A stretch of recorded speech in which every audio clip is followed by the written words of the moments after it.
नमस्कार दर्शकों, संस्कृति केशवकुल चैनल में आप सभी का हार्दिक स्वागत है। आज हमारे बीच में मौजूद हैं डॉक्टर लोकेंद्र सिंह नागर जी, जिनके बारे में जितनी उनकी तारीफ में शब्द कहे जाएं उतना कम है। उन्हें हम देखें तो बुंदेली का पूरा एकल संग्रह उनके पास है, जिसे हम इंग्लिश में एनसाइक्लोपीडिया कहते हैं। बुंदेली का पूरा उन्हें ज्ञान है।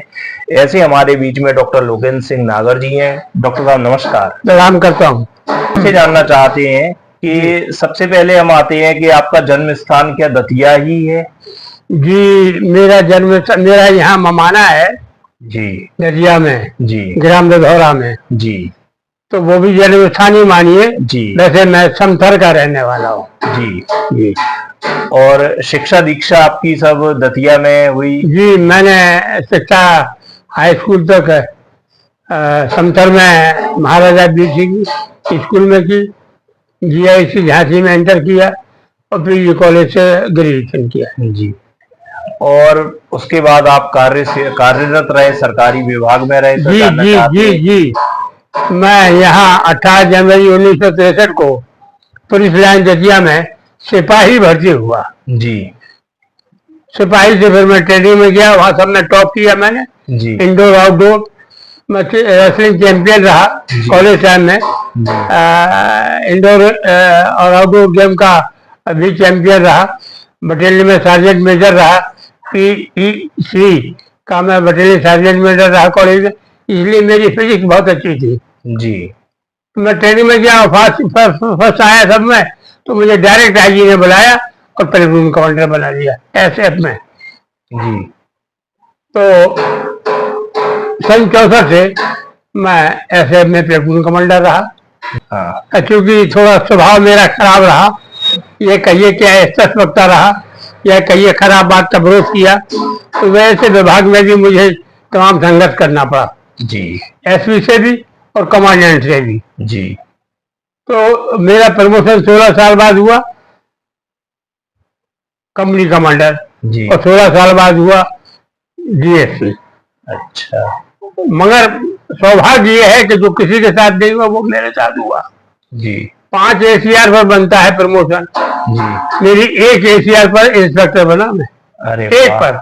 बहुत अच्छे। और 5 ACR पर DSP बनता है, मैं 4 पर बना। जी। DG को कहना पड़ा नागर एलिट फॉर प्रमोशन। अच्छा, बहुत खूब।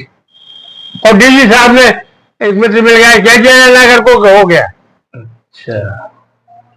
ये कृपा रही DG RP शर्मा साहब की। तो सेवानिवृत्त भी आप इसी पोस्ट जी पे जी रिटायर जी हुए? जी, मैं सीनियर असिस्टेंट कमांडेंट से जी यही दतिया से, जी। 29वीं बटालियन से। ये 29वीं बटालियन भी मेरी स्थापित की हुई है। अच्छा। मैंने इसको यहाँ स्थापित करवाया। जी वो RP शर्मा साहब जब DIG देता हूँ, जी ये भी मेरी सामाजिक सेवा है। जी। तो ये पुलिस विभाग में आप रहते हुए और अचानक से आप इस समय जो देखा जाए तो आप साहित्यिक, बहुत बड़े आप साहित्यिक नाम है दतिया जिले के, तो ये साहित्य की ओर आपका एकदम से झुकाव जी कैसे जी, शुरू? मेरा पैतृक है। अच्छा। मेरे पिता जो है दतिया समतल में वो ख्याल प्रथा थी, जी कलगी और तुर्रा। जी तो मेरे पिताजी तुर्रा पक्ष के समर्थक थे जी और बहुत शौकीन थे। तो मुझे लगता है कि ये सरस्वती की कृपा मुझे पैतृक मिली है। जी और मैंने हाई स्कूल में एक शेर सुन लीजिए मेरा। जी। एक मेरे मित्र बोले, क्या दोपहर में घूम के देखते हो? मैंने कहा क्या पूछिएगा कि मैं आवारा घूमकर क्या देखता हूँ, हर घूमते इंसान की शक्ल में अपने महबूब को देखता हूँ। अरे बहुत। ये हाई स्कूल का शेर है मेरा। जी। गालिब साहब नहीं उठाते इसका वजन। नहीं, सही, आपने बहुत ही वजनदारी वाली उस समय शेर जो सुनाया। जी। और तो आपका पैतृक रूप से तो आप बचपन से ही लिखते कुछ ना कुछ आ रही जी है जी शुरू जी से। जी। तो जो आपने लिखा है, आपने बुंदेली पर लिखा है या देवनागरी हिंदी में भी आपने कुछ जी लिखा? जी जी लीजिए। हाँ, तो आप अपनी विधाएं थोड़ा हमारे दर्शकों को बताना चाहेंगी किस किस विधा में आपने लिखा है? वैसे तो कोई विधा आपसे अछूती नहीं रही होगी। मेरा ख्याल है, एक आचुकान सुनिए। जी। ओ जियालो के देव जी तुम ही बतलाओ, मैं ना होता तुम कहाँ से आते, और तुम हमें अज्ञान का ज्योतक बतलाते, शील सी ज्योत लिए खेते हमें मिटाते। तुम जहाँ खड़े हो उस आधार से लाखों तो देखो, कहीं स्वयं भटक ना जाओ राह दिखाते, ओ उजियालों के देव जी। बहुत खूब। हमारे बीच में मौजूद हैं डॉक्टर लोकेंद्र सिंह नागर जी। उनसे हम उनकी वाणी में सुन रहे हैं, और बुंदेली में भी आपने काफी कुछ लिखा हुआ है। तो बुंदेली की आपकी शुरुआत कहाँ से हुई? बुंदेली की शुरुआत मेरी टीकमगढ़ से हुई जी मैं वहां पहुंचा जी तो मुझे लिखने का शौक था, गजल वजल लिखता था। तो मैंने कोतवाली पूछा कि भाई यहाँ कोई कवि है? जी वे बोले बगल में रहते हैं। तो गुरसागर सत्यार्थी जी कोतवाली के बगल में किराए के मकान में रहते थे। जी मैं उनके यहाँ पहुंच गया। उनने तो मुझे पहचान लिया, लेकिन मैं नहीं पहचान पाया। खैर बात हो गई, जी क्योंकि मैं उस वक्त बहुत शैतान था, जी वे बहुत सीधे थे। जी तो उनके मन में आया कि ये शैतान यहाँ भी आ गया, क्या बात है। खैर परिचय हुआ तो आत्मीयता बढ़ी। उन्होंने हमसे कहा कि आप गजल लिखते हैं, आपने कभी आकलन किया कि आप कहाँ खड़े हैं देश में गजल के सामने? हमने कहीं नहीं। आप गीत लिखते हैं, तो गीत हमको इन्होंने कहा सीता किशोर खरे ने, ये मेरे सहपाठी से चौड़ा के जी मदरजिया में रहा। तो इन्होंने कहा भाई गीत लिखा करो, गजल क्या लिखते हो? तो मैं गीत लिखने लगा। सत्या जी ने कहा कि आप गजल लिखते हो या गीत, आप कहाँ खड़े रहेंगे इतने विद्वानों के सामने? हमने कहा मैं तो कहीं नहीं खड़ा रहूंगा, मैं कभी नहीं सोचता कि मैं कहीं खड़ा रहूं। उनने कहा बुंदेली लिखो, बुंदेली में बहुत गुंजाइश है। हमने कहा मुझे तो आती नहीं। वे बोले जो आप बोलते हो जो बुंदेली है। हम कहा है तो, लेकिन उसे संयोजना नहीं आता मुझे। उनने कहा मैं सिखाऊं तो सीख लोगे? मैंने कहा आओ। उनने मुझे बुंदेली लिखना सिखाया जी और उनका ट्रांसफर हो गया। वहां थे वो कुंडेश्वर में, तो वो वहां थे, तो वहां चले गए 6 किलोमीटर टीकमगढ़ से। तो वो 6 किलोमीटर आते थे और जाते थे, जी मुझे लिखना बताते थे। बहुत अच्छे। तो यहाँ से आपकी बुंदेली की शुरुआत हुई? बुंदेली लिखना मैंने शुरू किया कुंडेश्वर से। जी वहाँ शिवरात्रि में मेला लगता है, जी तो वहां से मैंने शुरू किया लिखना। तो सबसे पहले आपने बुंदेली में किस विधा में लिखा? बुंदे चौकड़िया में। चौकड़िया। तो कोई चौकड़िया आप सुनाइए। पहले हमारी सुनिए आप। जी मैंने कुंडेश्वर में ड्यूटी थी मेरी। जी एक लड़की खड़ी थी बस्तर लिए हुए नहाने के लिए। जी तो वहां से मैंने शुरू किया। बेटो ठाड़ी कुंड किनारे काऊ की बात निहार, ये हमारी पहली चौकड़िया थी। जी बहुत खूब। यहाँ श्रृंगार से बुंदेली शुरू हुई। जी और फिर सागर यूनिवर्सिटी ने छापा मुझे। जी डॉक्टर बलवंत तिवारी साहब ने मुझे जगह जी, उसमें महेश मिश्र मधुकर भी छपे हैं उसी किताब में। जी जी तो सागर विश्वविद्यालय ने आपको सबसे पहले अपनी पत्रिका में, अपनी पुस्तक में जी आपको जी छापा। जी तो बहुत ही आप उस समय अपने आपका जो शुरुआत हुई तो बहुत ही अच्छी तरीके से आपकी शुरुआत हुई। तो कोई ऐसी चौकड़िया अगर सुनाना चाहें हमारे दर्शकों को, पूरी एक चौकड़िया हाँ सुना तो देंगे। आप सुनाइए आप।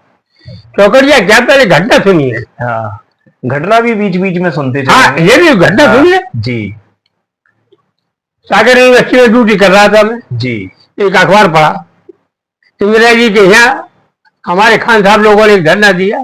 जी हमने लिखा जी पंचायती भवन का बयाना टूटा हुआ था, उसे साधने के लिए खंभ खड़ा किया था। सुना है उसके पंख उगाए हैं, अब वो उड़ने को है। बहुत खूब, बहुत अच्छा आपने लिखा। और ये आपने उस धरने की उस उपलक्ष्य में उधर पर सुनाया आपने। जी इसके अलावा आपकी कुछ पुस्तकें भी और प्रकाशित हुई हैं सागर यूनिवर्सिटी ने जो आपको छापा उसके जी जी बाद मैं में। जो वहाँ जब पत्रिका जो छपती थी जी उसमें मैं प्रकाशित हुआ हूँ। डॉक्टर नर्मदा प्रसाद गुप्त जी छतरपुर ने मामूलिया में मुझे छापा है, खूब छापा। जी जी और तमाम पत्रपत्रिकाओं में छपता ही रहता रहा, जी छपता ही रहा हो। जी। तो कुछ आप हमारे दर्शकों को पहले सुनाइए, फिर आगे हम लोग बढ़ते हैं। कर रहे बातें जन्म जन्म से, रोटी के टुकड़न से, हाय हाय रोटी की सलतल, रोटी के गुर्दन से, जो है सो रोटी धरती पे, रोटी बड़ी सुरगन से, नांगर दियो सवे दो रोटी, जो बिनती भगवन से। बहुत अच्छा, आपने ईश्वर से प्रार्थना करी है कि सबके काम चलते रहें और रोटी सबको मिलती रहे। कोई और आप अपनी रचना, छोटी चौकड़ियां होती हैं और सीधा दिल पर, आदमी के हृदय पर सीधा प्रभाव डालती हैं। बरसों, ये बरसात नहीं हो रही, जी बरसों राम घटन घेरा के, नदी चले तेरा के, गरीब गुरबा आस लगाए, मरे जात बहरा के, बारे बारे खिलक रहे हैं, दानों नहीं बहरा के, कलू वलू उर्बाब उठाड़े, तीखा का लहरा के, नांगर ले आओ कहूँ से बादल बरसाओ ठहरा के। बहुत खूब, बहुत अच्छी आपने चौकड़ियाँ लिखी हुई हैं। और चौकड़ियों के अलावा आप कोई अपना गीत या गजल अपना सुनाना चाहें तो हमारे दर्शक कोई गीत या गजल आपते हैं तो। जी जी जरूर, आपकी आज्ञा का पालन करूंगा। सरस्वती वंदना लोगों ने सरस्वती जी से शुरू करते हैं आदमी। जी मैंने मैंने भी सरस्वती जी पर बुंदेली में और हिंदी में दोनों में वंदना की है सरस्वती जी की, जी लेकिन मैंने सूर्य वंदना की है। जी वंदना पर पूर्ण की, शिष्य संपूर्ण की, वंदना है बांगमय की, वंदना प्रकृति की, लाम लोहित छवि, ऊषा उदित आकृति की, साप्त रस निरंग की, वंदना है सूर्य की, वंदना पर पूर्ण की, वंदना शिष्य की है, वंदना शिष्ठा की है, वंदना वसुदेव की है, नारायणी निष्ठा की है, सत्य के ब्रह्मांड की, सरस्वती के चूर्ण की, वंदना पर पूर्ण की, वंदना श्री वेदों की है, सनातन की है वंदना, धर्म शास्त्रों का वंदन करूं, संस्कृत की है वंदना, नागर मनुष्य की है वंदना, अन्नपूर्णा अन्नपूर्णा की, वंदना है संपूर्ण की।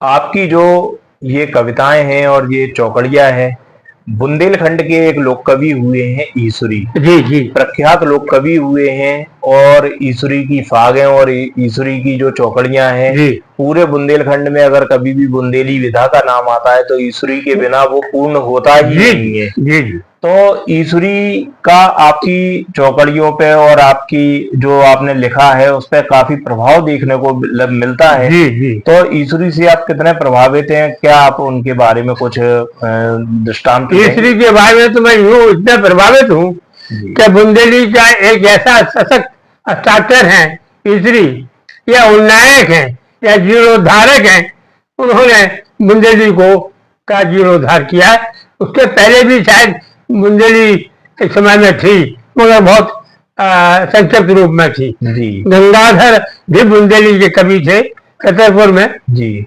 हाँ, तो गंगाधर जी से 20 थे, तीसरी गंगाधर जी 19। जी गंगाधर व्यास, और गंगाधर व्यास नाम ही था जी और ईश्वरी दोनों लोग कवि रहे हैं, बुंदेली के बहुत प्रख्यात कवि हैं। और उनकी छाप निश्चित रूप से डॉक्टर नागर जी के ऊपर दिखाई पड़ती है। डॉक्टर साहब, हम आपसे जानना चाहते हैं कि ईश्वरी के बारे में आपने कुछ लिखा हुआ भी है, कोई आपकी पुस्तक भी प्रकाशित हुई है, तो क्या बता सकते हैं आप उसके बारे में, कोई जानकारी देंगे? तीसरी का मैंने जो है काव्य संकलन किया है। जी मैं टीकमगढ़ में था, जी वो हमारे गुरु सत्यार्थी जी ने कहा जी कि मैंने ईश्वरी पर तो लेख लिख दिया है, अब आप छतरपुर जा रहे हैं ट्रांसफर पर, तो थोड़ा रजब को खोजना। जी मैंने उनकी आज्ञा का पालन किया और मेरी ये स्टोरी लगी थी नौगांव में, जी छतरपुर में। जी जी तो मैं नौगांव गया, नौगांव से मैं रजब के गांव गया, जी दौड़ रहा।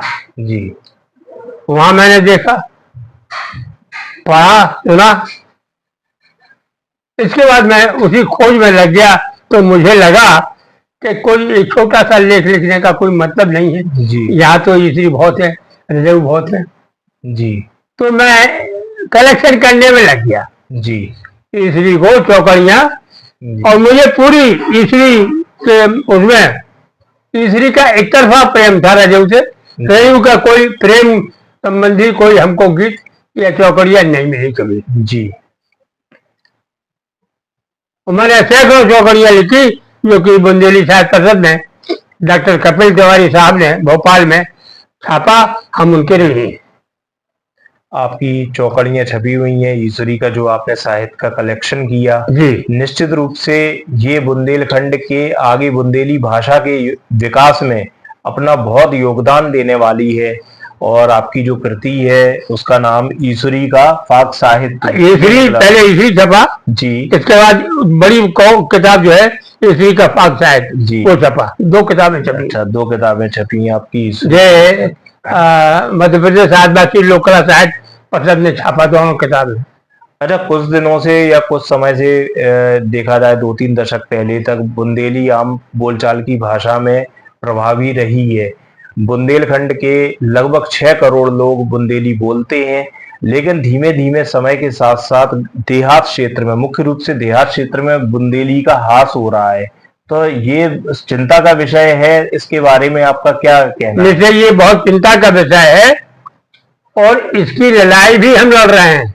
जी मैंने राज्यपाल मध्य प्रदेश को लिखा, जी मैंने राज्यपाल उत्तर प्रदेश को लिखा जी कि बुंदेली को जो है प्राइमरी पाठशाला से शुरू करना चाहिए, तब इसका महत्व पता लगेगा। हाँ, शिक्षा के में बुंदेली भाषा का प्रयोग जरूरी आवश्यक है, होना चाहिए। आवश्यक है, वो प्राण है हमारी। जी हम बुंदेलखंड के हैं, बुंदेली हमारे प्राण है। जी हमारी जातगत बात नहीं है, सवाल भाषागत बात है। जी हम उसको जो है भाषाओं की 8वीं सूची में अंकित कराना चाहते हैं। जी और ग्रेजुएशन ने जब भाषाओं का खोज की थी तो उसने बुंदेली और गोजरी, ये 2 भाषाओं को भाषा के रूप में लिखा है।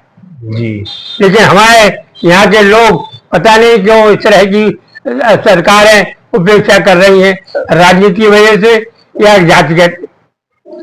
राजनीति की वजह से ज्यादा ये संभावना दिखाई देती है कि हम लोगों के मुद्दे जो बुंदेलखंड को के बारे में है, एक तो इन्होंने सीमाओं में बांट दिया बुंदेलखंड को। सबसे विडंबना ये रही कि थोड़ा भाग उत्तर प्रदेश में चला गया और थोड़ा अधिकांश भाग मध्य प्रदेश में है। उसका कारण ये है पंडित जी कि नेहरू जी के जमाने में जो कमेटी प्रांतों को बनाई गई थी उसमें खान साहब थे कोई, मैंने वो लिखा है, प्रधानमंत्री को भी लिखा है। जी तो उनको पता ही नहीं था कि बुंदेलखंड क्या है, वो क्या जाने हमारे बलिदान को। जी इसलिए हमको हमारी उपेक्षा हो गई। जी और हम जिस ईश्वरी की बात करते हैं जी वो ईश्वरी हमारा है। हम जिस छतरपुर की बात करते हैं, खजुराहो की बात करते हैं, अपने ओरछा की बात करते हैं, तो ओरछा के महाकवि केशव दास का शोक संस्थान रीवा में चल रहा है। हम 50 बार दरखास्त दे चुके मुख्यमंत्री मध्य प्रदेश को, नहीं सुनते। ये है हमारी अपेक्षा, हमारे कवि की अपेक्षा। ये निश्चित रूप महाकवि केशव जी सही बात है। केशवदास संसार के पहले ऐसे कवि हैं जिनके नाम के आगे सबसे पहले आचार्य शब्द लगाया गया। आचार्य केशवदास, उन्हें काव्य का महाप्रेत कहा गया है जी। इतनी ऊंची संस्कृति हर आदमी के बस की बात नहीं थी जी। वही सोच का विषय है कि जो कार्यक्रम या जो शोध संस्थान ओरछा में, टीकमगढ़ में या झांसी में या दतिया में यहाँ होना चाहिए, वो उन्होंने रीवा में कर दिया। ओरछा में होना चाहिए उनका शोध संस्थान। और रोहिलखंड एक अलग वो हो गया, बुंदेलखंड से अलग हो गया। और बघेलखंड, हाँ, बघेलखंड उधर पे वो कोई मतलब नहीं है। कोई तो आपसे हम ये जानना चाहते हैं कि आपने ईश्वरी के बारे में इतना साहित्य इकट्ठा किया, जी निश्चित रूप से आपको काफी समय लगा होगा जी। और काफी आपने ये वास्तव में शोध का विषय है कि आपने जो ये साहित्य इतना इकट्ठा करा। इसमें कोई ईश्वरी की आप चौकड़िया या कोई फाग इस समय को कुछ समय पहले ही फागोत्सव निकला है, कोई चौकड़िया उनकी सुनाना चाहते अरे हैं? चौकड़िया उनकी एक एक चौकड़िया काफी है साहब। जी बकरी रैयत है भारे की, दही पिया प्यारे की, अच्छी भीत उठी माटी की, फरी भूत चारे की, केवाड़ केवड़िया एक नैया, तई पे दस द्वारे की, ईद जितना चाहे निकारो, ईद जितना चाहे निकारो, हमें कौन हुआ रेगी, बकरी रैयत है बारेगी। बहुत खूब, आपने ईश्वरी पे काफी शोध किया तो आपने। अरे पंडित जी अब तो मेरा गला खराब हो गया है, खरा हो गया। नहीं तो आपको मैं मेरे गले में खड़क भी थी। जी अच्छा। नहीं, आप अभी भी बहुत अच्छा सुना रहे हैं। अब आपने मैं 85 साल का हो रहा हूँ। जी हाँ अब आपने एक और पुस्तक लिखी है, उसका नाम है गोपी शतक। जी। तो गोपी शतक के बारे में कुछ आप बताना चाहेंगे? गोपी शतक में विदिशा में था। जी वहाँ पंडित रामनारायण जी मिश्रा थे, जी किले के अंदर रहते थे। जी हमसे बहुत बड़े थे, जी मगर हम उन्हें बड़े भाई की तरह, वो हमें छोटे भाई की तरह प्यार करते थे। जी। उनका एक मंदिर था नदी के किनारे। चलो लोगन आओ, चलो महाराज। गए मंदिर के किनारे, सुनाओ चौकड़ियाँ सुनाओ। हमने चौकड़ियाँ सुनाई, उनने हमारी पीठ पे हाथ रखा। हम समझ गए कोई बामने का हाथ हटाइए पीठ से। अरे बोले भैया मान तो जा। हम कहने पहले हाथ हटाओ फिर बात करो। हमने कहा कोई खतरा है? वे बोले उद्धव शतक लिखा है, उद्धव शतक बुंदेली में लिख दो। जी मैंने कहा पंडित जी सबसे पहला झगड़ा यही है कि नाम जीतने वाले आदमी के नाम होता है। उद्धव जी जब गोपियों से हार गए तो उद्धव शतक क्यों, गोपी शतक क्यों नहीं? जी वे बोले कि नहीं नहीं, तुम्हारा निर्णय बहुत सही है, तुम गोपी शतक लिख दो। जी अरे हम क्या, हम लिख देंगे कि नहीं? जी लेकिन एक न्याय की बात करके सब चले आए, घर आ गए। हम राम मंदिर चले गए, राम द्वार है बिरसा में, वहां रहते थे हम। दादा घरे गए और उद्धव शतक उठा के ले आए, बोले ले। हमने कहा इसको ले जाओ वापस। क्या लिखोगे? हमने कहा जो प्रभु देगा हमको तो लिखेंगे, आपको लिखेंगे। हम उन्हें कह दिया कि लिखेंगे। चले गए साहब, माँ की कृपा है पंडित जी। मैंने 15 दिन में उद्धव शतक लिख दिया राम द्वारे में। अरे बहुत अच्छा। 15 दिन में जी रात दिन लिखा मैंने, और पढ़ के सुना दिया। मिश्रा जी रोने लगे। जी हाँ, लपेट लिया उन्हें छाती से। वाह भैया क्या बात है। जी। इसलिए तो उद्धव शतक को जन्म दिए हुआ। उद्धव, ये जो आपका गोपी गोपी शतक शतक है तो ये बुंदेली भाषा में लिखा हुआ जी। है, और ये जैसे उनके उद्धव शतक में जैसे पद वगैरह जो दिए हुए जी, हैं जी। उसी तरीके से लिखा होगा आप जी। कुछ आप इसका एक आध कोई सुनाना चाहें? ऐसा है, जी एक तर्क है इसमें। जी उन्होंने कृष्ण जी को राधिका जी की याद कैसे दिलाई जी कि नदी में एक कमल का फूल बह रहा था, जी उन्होंने देखा, उन्हें राधिका जी की याद आई और बेहोश हो गए। जी। हमने सोचा नदी में बाढ़ आ जाएगी तो बह नहीं जाएंगे किसी की। हमने एक पक्षी है अपने यहाँ, इसको अपन पड़कुला कहते हैं, धौरा, छोटा सा जैसे फागता भी कहते हैं जी और उसकी बोली है हमने उसको इस्तेमाल किया जी कि बैठो एक पड़कुला के, महल कंगूरन जागे, दादा तू दादा कीरत जोड़े हतो आगा के, जी श्याम सुनी राधा तू राधा गिरे मूर्त। जी याद से शुरू किया। जी। बहुत अच्छे।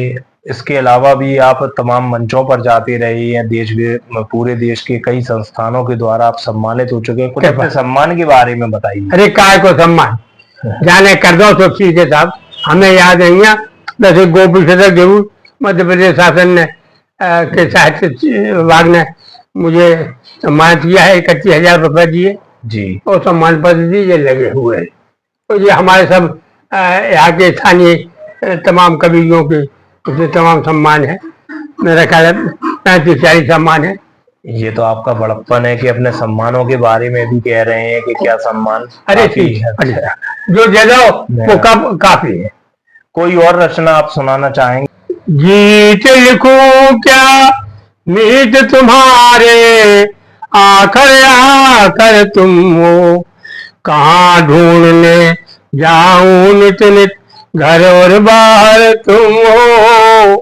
गीत लिखूं क्या मीत तुम, जितने स्वर व्यंजन है जग में, मात्रा और चिन्ह रग रग में, उद्भव और विकास इनका तुम, घातन आगर तुम हो। गीत लिखूं क्या मीत तुम्हारे, पिंगल और गहन व्याकरण, ऋतु सारण ये किरण किरण, नवरस श्रेष्ठ परा व्याकरण, असीम सागर तुम हो।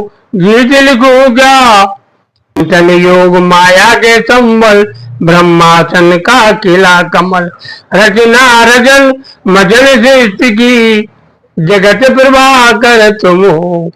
धरा गगन मंडित है तुमसे, अपनापन पंडित है तुमसे, हलाल कंठ बजाने वाले प्रीत सुधाकर तुम हो।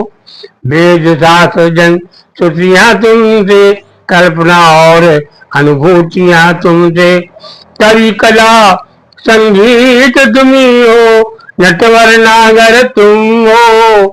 ये दिल को क्या मीत तुम्हारे, नमन करूं चाहूं तन मन से, मेरे आराध्य ज्ञान सृजन से, नागर घट घट नाम तुम्हारा, हे राम कृपा कर तुम हो, हे राम कृपा कर तुम हो। गीत लिखूं क्या गीत तुम्हारे। बहुत अच्छे, आपने बहुत सुंदर सुंदर अपनी रचनाएं लिखी हुई हैं, अच्छी आपकी पुस्तकें प्रकाशित हुई हैं, ईश्वरी पे आपने काफी कुछ लिखा हुआ है। और संस्कृति केशव कुल चैनल आपका हृदय से धन्यवाद करता है कि आप हमारे चैनल पर आए और अपना संक्षिप्त आपने साक्षात्कार दिया। तो हम चाहते हैं कि आप हमारे दर्शकों को अपनी एक गजल भी सुनाएं। कलियों के शहर में एक खार लिए हूँ, कभी न मुस्कुरा सका वो प्यार लिए हूँ। सजदे कली कली को, ताज़ीम फूलों को, समारा है नफरतों ने वो करार लिए हूँ। बिजलियां कहीं पे चमकी, फानूस जले गई, परवानी हजरतों को बेदार लिए हूँ। इन आँखों ने पाले हैं मोती हसीन कितने, इस तरह है पास कोई दिले बीमार लिए हूँ। अरमानों की दुल्हन को पहनाने के लिए लाया था सुर्ख जोड़ा, तार तार लिए हूँ। अल्लाह बरक चमकी, हसतें जल उठी, नांगर रूह है दामन में इंतजार लिए। बहुत खूब, आपने बहुत अच्छी गजल सुनाई। संस्कृति केशव कुल चैनल आपका धन्यवाद करता है कि आप हमारे चैनल पर आए। आप स्वस्थ रहें, मस्त रहें और ऐसे ही अनवरत आप लिखते रहें, ऐसी कामना के साथ संस्कृति केशव कुल चैनल आपसे विदा लेता है। नमस्कार। मैं सरस्वती केशव कुल के चरणों का वंदन करता हूँ, उस नाम को चरण वंदन करता हूँ जिन केशव के आगे दुनिया का कोई कभी नहीं ठहरता। और आप स्कूल की बात करते हैं, धन्यवाद। मुझे उम्मीद है कि आप केशव शोध संस्थान रीवा से ओसा लाएंगे। धन्यवाद। अब आपके साथ हम जुड़ लेते हैं इस प्रयास में, रीवा शोध संस्थान को झांसी लाने के प्रयास में। अब हम भी आपके साथ मिलकर कदम से कदम बढ़ाने को तैयार हैं। धन्यवाद। धन्यवाद। केशव कुल चैनल आपका हार्दिक स्वागत करता है। आपका धन्यवाद। धन्यवाद। मैं आपका धन्यवाद करता हूँ कि आपने कम से कम मेरी आत्मा की बात सुनी। जी, धन्यवाद।